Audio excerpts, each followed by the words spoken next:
తన కలిమి ఇంద్రభోగము తనలేమియే సర్వలోక దారిద్ర్యంబు తన చావు జగత్ప్రళయము తను వలచిన యది ఎరంభతధ్యము సుమతి. చాలామంది అనుకుంటారు తనకు ఏదైనా అంత ఐశ్వర్యం ఉంటే ఇదే ఇంద్రభోగం, దీనికి మించింది ఏమీ లేదు అని. తనకు లేదనుకోండి అప్పుడు సకలలోక దారిద్ర్యాలు నానెత్తిరే చుట్టుకున్నాయని భావిస్తాడు. తను చనిపోతున్నాడు అనుకోండి జగత్తుకే ప్రళయం వస్తుంది అనుకుంటాడు. తను ఎవరినైతే ఇష్టపడతాడో ఆ ఇష్టపడినటువంటి అమ్మాయి రంభతో సమానం అనుకుంటాడు. ఒక చిత్రమైనటువంటి ప్రవృత్తి ఈ మానవుని స్వభావం. అందువలన ప్రతి మనుష్యుడు కూడా తన మనస్సులో అనుకున్నదేదో అదే గొప్ప అని. తన కలిమి ఇంద్రభోగము తనలేమియ సర్వలోక దారిద్ర్యంబు తన చావు జగత్ప్రళయము తను వలచిన యదియే రంభతధ్యము సుమతి. క్రతువులు తీర్థాగమములు వ్రతములు దానములు చేయవలను లక్ష్మీపతి మిముదలచిన వారికి నతులత అతులిత పుణ్యములు గల్గుటరుదా కృష్ణ. కొంతమంది యజ్ఞాలు చేసేవాళ్ళు ఉన్నారు, కొంతమంది తీర్థయాత్రలు చేసేవాళ్ళు ఉన్నారు, కొంతమంది ఇంట్లో కూర్చొని వ్రతాలు చేసేటువంటి వాళ్ళు ఉన్నారు, కొంతమంది కనపడిన వాళ్ళకల్లా దానాలు మరోటో ఆచరించేటువంటి వాళ్ళు ఉన్నారు. స్వామి కర్తవులు చేసినా పుణ్యతీర్థయాత్రలు చేసినా వ్రతములు చేసినా దానములు చేసినా అవి చేయవలసిందే, కానీ మిమ్ము తలిస్తే చాలదటయ్యా పుణ్యాన్ని సంపాదించుకోవడానికి. భగవంతుణ్ణి స్మరించడం కంటే మిగిలినటువంటి పుణ్యాలు యజ్ఞాల వల్ల వస్తాయా, పుణ్యతీర్థయాత్రల వల్ల వస్తాయా, వ్రతాల వల్ల వస్తాయా, దానాల వల్ల వస్తాయా? కనుక పుణ్య సంపాదనకు నిన్ను నిరంతరము తలుచుకోవడం కంటే మరొక ఉపాయం సదుపాయం మరేదీ లేదయ్యా స్వామి అని ప్రార్థిస్తున్నారు. క్రతువులు తీర్థాగమములు వ్రతములు దానములు చేయవలెను లక్ష్మీపతి మిముదలచిన వారికి నతులిత పుణ్యములు గల్గుటరుదా కృష్ణ. కనక మృగము భువిని గద్దులేదనకయే తరుణి విడిచి చెనయ దాశరథియూ తెలివిలేనివాడు దేవుడెట్లాయరా విశ్వదాభిరామ వినురవేమ. లోకంలో బంగారంతో తయారు చేసిన మృగం అంటూ ఒకటి ఉంటుందా అండి? వేడ ఉన్నా అని ప్రాణంతో ఉంటుందా? పరుగులెత్తుతుందా? ఏమీ లేదు. పరుగులెత్తుతూ ఉన్న బంగారు రంగులో ఉన్నటువంటి ఒక లేడిని చూసి సీతాదేవి కోరిందే అనుకోండి, తెలివి తక్కువతనంతో స్త్రీ స్వభావస్తు చంచలహ, కనబడిందల్లా నాకు కావాలని అనిపించే చంచలమైన స్వభావం స్త్రీది కనుక కోరితే కోరుండొచ్చు. కానీ భూలోకుల్లో బంగారమైనటువంటి లేడి ఉండదు అని తెలిసి కూడా ఆ స్త్రీని అక్కడ విడిచిపెట్టి సీతాదేవిని దశరథనందనుడు శ్రీరామచంద్రమూర్తి పరుగులెత్తుకుంటూ వెళ్ళాడు దాన్ని పట్టుకుందామని. ఈ మాత్రము తెలియని వాడిని దేవుడు అని ఎట్లా అంటామయ్యా, దేవుడు ఎట్లా అయినాడు అని ప్రశ్న. అంటే ఇక్కడ రాముడు తెలివి తక్కువ వాడని కాదు చెప్పడం ఉద్దేశ్యం. ప్రారబ్ధాధీనమై నడుస్తుంది ఈ ప్రపంచము యావత్తు. ప్రారబ్ధానికి అధిష్టాత్రి ప్రకృతి శక్తి అయినటువంటి ఆ పరాశక్తి, పరాశక్తి అంటే మాయ, మాయకు లోపడినటువంటి వాడు ప్రపంచంలో ఎవడు లేడు. ఉన్నది లేనట్లుగా లేనిది ఉన్నట్లుగా భావించి భ్రమించడం ఏదైతే ఉన్నదో దానికి మాయే.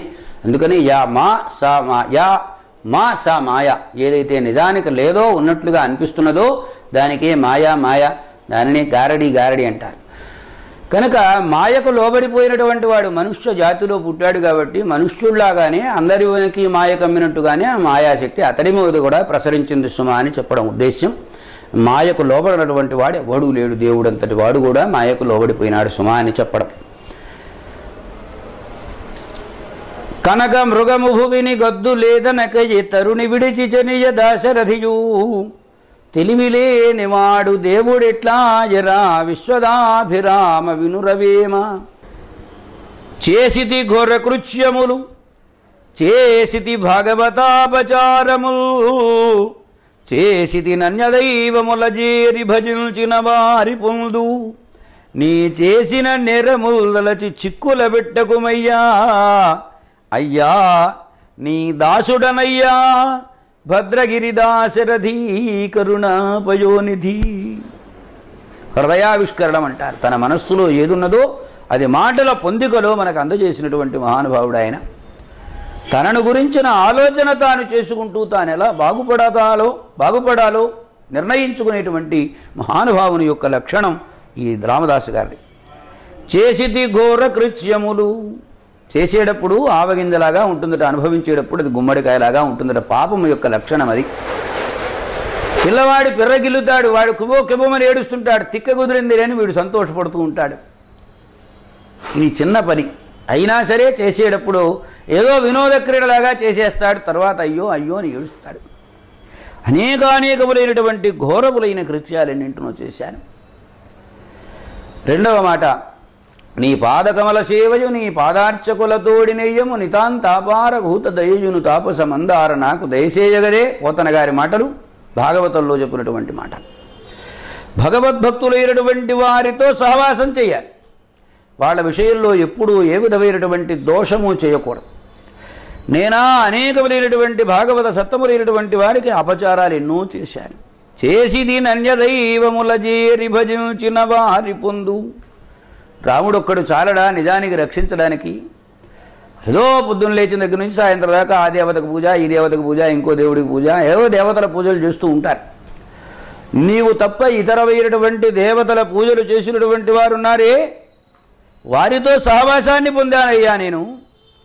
నీ చేసిన నిరముదలచి 3 అంశాలు చెప్పారు. పాపాలు చేశాను, భాగవత అపచారాలు చేశాను, దుష్టుల సహవాసము చేశాను.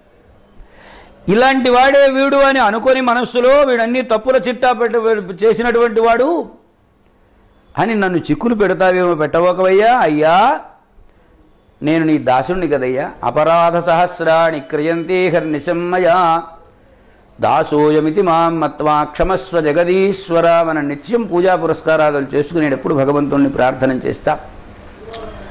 సకల జగత్తులకు అధినాయకుడు అయినటువంటి ఓ పరమేశ్వర, నేను పొద్దున లేచిన దగ్గర నుంచి సూర్యాస్తమయం అయ్యే లోపల అనేకములైన తప్పులన్నింటినూ చేశాను. ఆ తప్పులన్నింటినీ క్షమించవయ్యా మహానుభావ, నేను నీ దాసుణ్ణి కదా అని ప్రార్థన చేస్తాను. అంటే దాని అర్థం ఏమిటి? దాసుని తప్పు దండంతో సరేని. ఏదైనా మన పనివాడు తప్పు చేశాడు అనుకోండి, ఓ మందలింపు, అయ్యా నమస్కారం అండి తప్పు చేశానండి అనగానే వాడిని క్షమిస్తాడు, క్షమాగుణం ఉంటుంది. కనుక నేను ఈ దాసుణ్ణి కదయ్యా, నన్ను క్షమించు స్వామి. దశరథనందన భద్రగిరి నిలయ కరుణానిలయ నీకు నమస్కారం చేస్తున్నాను. చేసితి ఘోర కృత్యములు, చేసితి భాగవతాపచారములు, చేసితి నన్యదైవముల భజించిన వారి పొందు. నీ చేసిన నేరముల్దలచి చిక్కుల బిట్టకుమయ్యా. అయ్యా నీ దాసుడనయ్యా, భద్రగిరి దాశరథీ కరుణాపయోనిధి. తనకు నదృష్టరేఖ విశదంబుగలిగిన కాని లేనిచో జనులకు నిజడం పరుల సంపద వల్ల ఫలంబు లేదుగాక.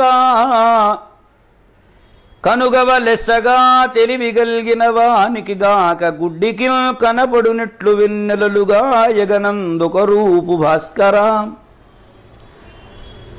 తనకు నదృష్టరేఖ విశదంబుగలిగిన గాని లేనిచో జనులకు నెయ్యడు పరుల సంపద వల్ల ఫలంబు లేదుగా.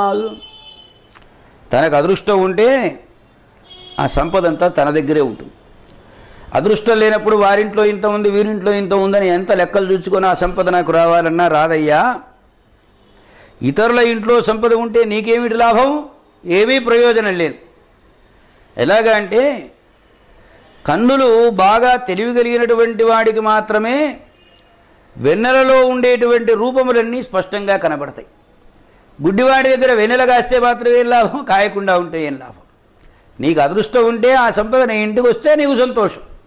అదృష్టహీనుడైనటువంటి వాడు పరాయి వాళ్ళ ఇంట్లో అంత సంపద ఉంది, ఇంత సంపద ఉందని దాన్ని చూచుకొని మురుసుకోవడం వలన ప్రయోజనం ఏం లేదయ్యా.